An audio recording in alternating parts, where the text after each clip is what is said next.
In the shadowy corridors of 15th century France, where castle walls concealed unspeakable horrors, one man's monstrous appetites would inspire a fairy tale that has haunted children for centuries.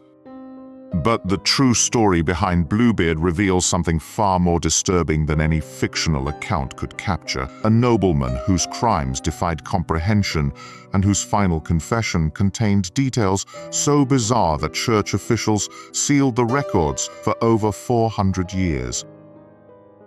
Before starting, subscribe to never miss another spine-chilling case. It was October 13th, 1440, in the imposing fortress of Machicoul, Brittany, a stronghold that commanded the Loire Valley with its massive stone towers and labyrinthine dungeons.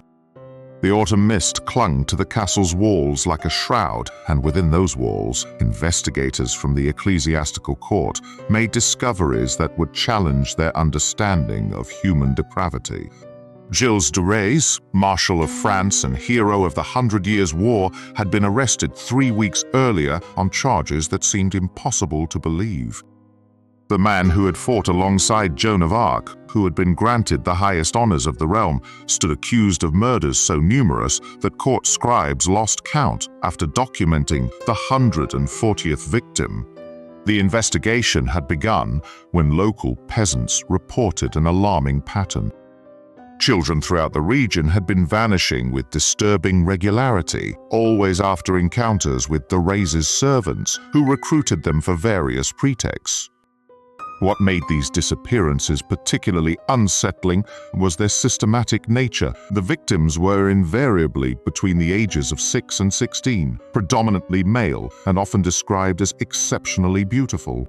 When authorities finally gained access to Machicoul's lower chambers, they discovered a charnel house that defied description. The stone floors were stained black with substances that had soaked so deeply into the rock that they seemed to have become part of the castle's very foundation. More disturbing still were the elaborate preparations evident throughout the chambers, ornate candelabras, ceremonial vessels, and books written in languages that even learned clerks could not identify. The physical evidence told a story of methodical horror. Iron restraints had been embedded in the walls at varying heights, suggesting victims of different ages and sizes.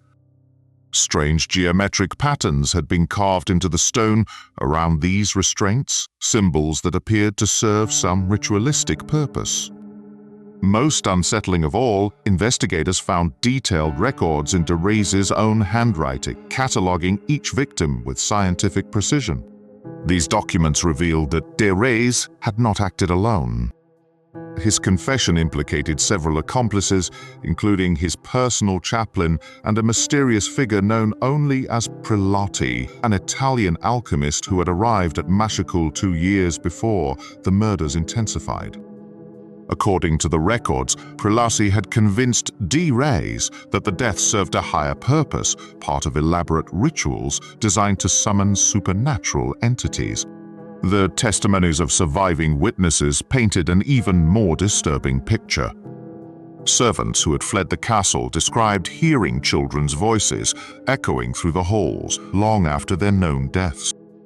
They spoke of rooms that changed configuration overnight, of shadows that moved independently of their sources, and of a persistent sound like whispering that emanated from the castle's foundations. One particularly haunting account came from a stable boy who had observed de Rais's behavior during the final months before his arrest. The boy described how the nobleman would spend hours in animated conversation with empty air, responding to voices that only he could hear. More disturbing still, the boy claimed that de Rais would sometimes emerge from his chambers wearing clothing that bore no resemblance to anything in his known wardrobe, robes of unfamiliar design that seemed to shift color in candlelight. The investigation took an even stranger turn when church officials examined the books found in de Rais's chambers. While most were recognizable texts on alchemy and demonology, several volumes contained writing that appeared to change when viewed from different angles. Scribes attempting to copy these texts reported that the words would rearrange themselves on the page, forming new meanings that contradicted their original transcriptions. During his trial, Rais made statements that bewildered even his most hardened interrogators. He claimed that his victims had not truly died, but had been translated to serve entities that existed beyond human comprehension. He insisted that their bodies had been merely vessels and that their essential selves had been preserved for purposes that mortal minds could not grasp. Perhaps most disturbing of all was his assertion that the murders had been necessary to prevent something far worse, a catastrophe that would have consumed not just the local region but entire kingdoms.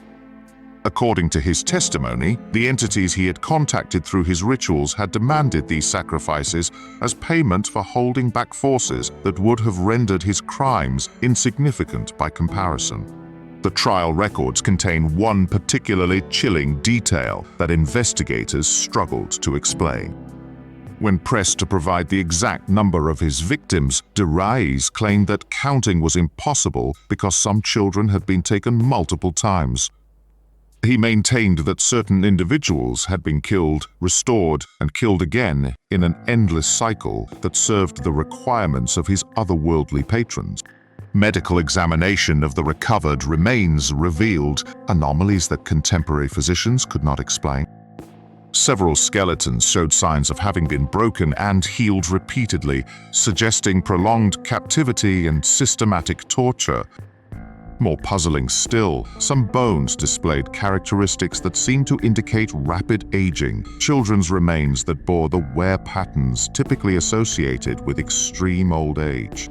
The investigation uncovered evidence that Rais had been in correspondence with scholars and practitioners across Europe, trading knowledge and techniques with individuals whose identities remained carefully concealed. These letters, written in various codes and ciphers, suggested the existence of a network of like-minded individuals who shared information about ritualistic practices and supernatural phenomena. One letter, partially decoded by church scholars, made reference to a great work that required the participation of multiple practitioners across different regions. The correspondence indicated that Rais's activities at Mashakul were part of a larger undertaking that involved similar operations in other locations throughout Europe. The most unsettling aspect of the case emerged during the final days of the trial. Several witnesses reported that Rais appeared to be aging rapidly, his hair whitening and his skin taking on an almost translucent quality. Guards noted that he would sometimes speak in languages that sounded unlike any known tongue, and that his cell would grow inexplicably cold despite the warmth of the autumn weather. On the night before his execution, Rais made a final confession that was so disturbing that church officials immediately classified it under the highest level of secrecy. According to fragmentary records that survived,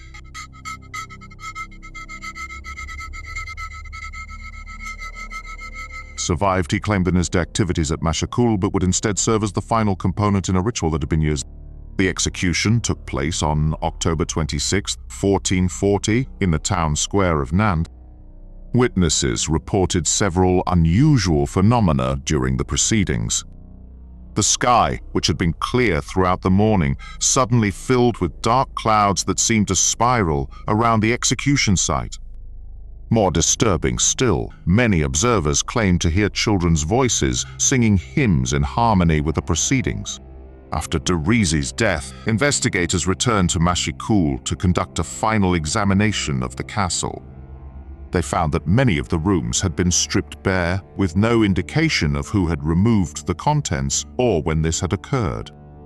The chambers where the murders had taken place showed signs of having been subjected to intense heat, with stone walls bearing scorch marks that penetrated deep into the rock.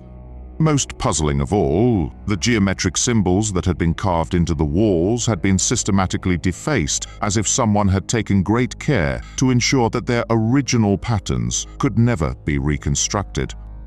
The books that had so confounded the scribes had vanished entirely, leaving behind only empty shelves and the lingering scent of something that investigators describe as resembling burning parchment mixed with an indefinable organic odor. The case of Gilles de Rais eventually inspired Charles Perrault's tale of Bluebeard, but the fairy tale sanitized and simplified events that defied rational explanation. The true horror lay not in the murders themselves, but in the systematic nature of the crimes and the evidence that they served purposes that transcended mere human malice.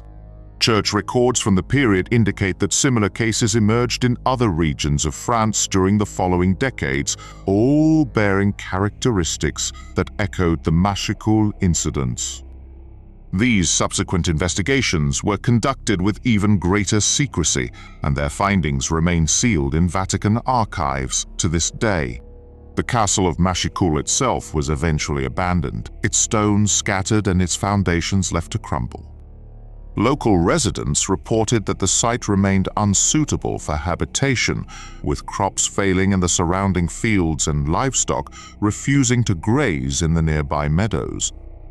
The area acquired a reputation for supernatural activity that persisted for generations, with travelers reporting encounters with figures that matched descriptions of de Rais's known victims.